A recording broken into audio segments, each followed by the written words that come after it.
তোমরা পেটটাকে 3 ভাগ করো, আর আমরা পুরো 1 ভাগ করে নিয়েছি, ঠিক না বেটি? আজকে বিরিয়ানি পেয়েছেন তো একবার গলা পর্যন্ত, বলা আজ চলছে না। আজ যদি বিয়ে বাড়ির দাওয়াত পেয়ে যায়, বলে বিয়ে বাড়িতে একটা শাড়ি নিয়ে এসেছে, একটা কিনে এসে কলসি, বলে ও টাকা তুলতে হবে না? কথাটা মনে বুঝলেন না মনে হয়। একজন বলছে কাটা কোপড়ার এক ভাইয়ের সাথে আমার দেখা, ওই গঙ্গা প্রসাদ একটা বিয়েতে দেখা, তুই আমার পাশে বসে খাইছে, তুই চাই আপনি এত খাচ্ছেন কেন? বলছে আমি খাবো না, কি নিয়েছি জানেন তো? 1000 টাকা দিয়ে আমার একটা আয়রন কিনেছে, আয়রন গিফট দিয়েছি, গিফট। আর আমার মা বোনরা ওরা কি বলে জানেন তো? এসছি গাড়ি ভাড়া করে, শাড়ি নিয়ে এসছি, লুঙ্গি নিয়ে এসছি, আবার মেয়েটাকে কিছু দিয়েছি, খাবো না? একবারে খেয়েছে। এই যত খাচ্ছেন তত পড়ছেন, ঠিক বলছেন না? বেটি বলছি জোরে বলো। এই মুসলমান শুনে রেখে দিই, দয়ার নবী মায়ের নবী বিশ্ব নবী সাল্লাল্লাহু বলেন, যদি তোমরা পেটের 3টা ভাগ করো তাহলে তোমাদের অসুস্থ হবে না। বলে 1 ভাগ পানি খাও, 1 ভাগ পানি। 2 নম্বর খাও তোমরা কি খাবার। 3 নম্বর তোমরা খালে রাখো। যদি 3 নম্বর খালি রাখো তাহলে তোমাদের শরীর ভালো থাকবে, সুস্থ থাকবে। আজকে 19 দিন জলসা করছি, কত রাত্রি জাগা। পরশুদিন মালদায় ছিলাম, তার আগে ছিলাম আপনার হরিশ্চন্দ্রপুর চাচল। তো আমাকে ডাক্তার বলছে আপনি গ্যাসের ট্যাবলেট কটা খান, ঘুম কামাই হয়? তাই বললাম আল্লাহ পাকের নবীর সুন্নতকে মেনে চলি। আজকেও আমাকে একদম ডবল খেতে চায়। মৌলভী সাহেব তো ভালো খাবার দেবেই, বিশ্বের যদি সেরা খাবার খেয়ে থাকে তো মৌলভী সাহেবরা খায়, ঠিক না বেটি? জোরে বলো। কিন্তু আমরা পেলে তো খেয়ে নেবে, এটা হয় না? একটু একটু করে খেয়ে মোটামুটি খালি করে খেয়েছি বাবজি, খালি করে খাই। তা আলহামদুলিল্লাহ কোনোদিন পেটে আমাদের যন্ত্রণা হয় না, আল্লাহ সুস্থ রেখেছে, ভালো রেখেছে। ডেলি 3 ঘন্টা 2.5 ঘন্টা করে ওয়াজ করি, সমস্যা হয় না। কেন?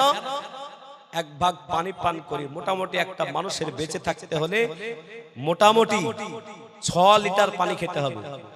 কোলেস্টেরল ভালো থাকবে, সুগারের কোনো আসবে না, শরীর ভালো থাকবে, মজবুত থাকবে।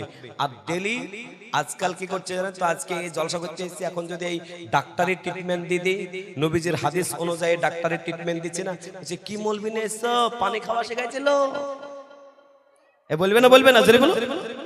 আর মা বোনরা তো বলবে কান্দাইতেই পারলো না, এই মৌলবি কেমন? এ বাবা, কান্দি লাভ নাই, এটা শোনেন, এটা নবীজির হাদিস বলছি, ডাক্তারি করছি না, এটা পদ্ধতি বলছি। আপনি মেনে 10 দিন চলেন, পেটে 3 ভাগ করবেন, আপনার মন বলে দেবে 3 ভাগ খাচ্ছি। খান, আপনার পেটে ভুট ভাট হবে না, পেটের কোন সমস্যা হবে না। যদি হয় তা আমি জামিরুল ইসলামকে ফোন করবেন, আপনার ট্রিটমেন্ট আমি করব।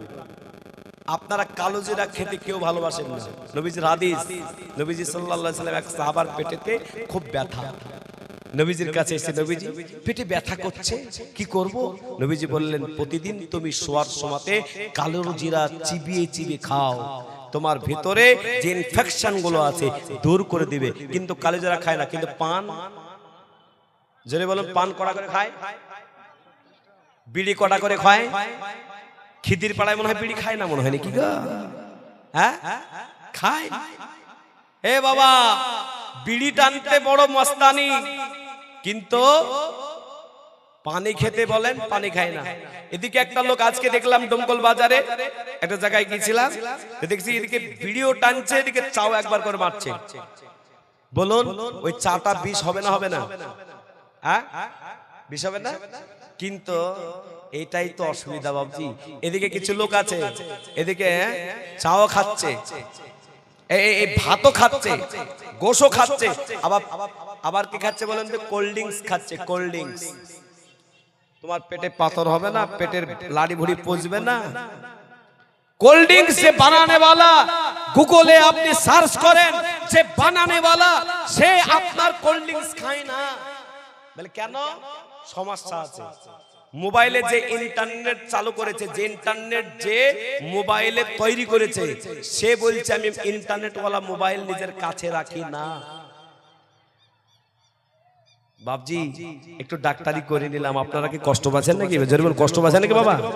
একটু একটু বললাম আপনাদের, মা বোনরা মনে মনে ভাবছে যে ডাক্তারি করতে হবে না, এটা ওয়াজ করেন বাবা।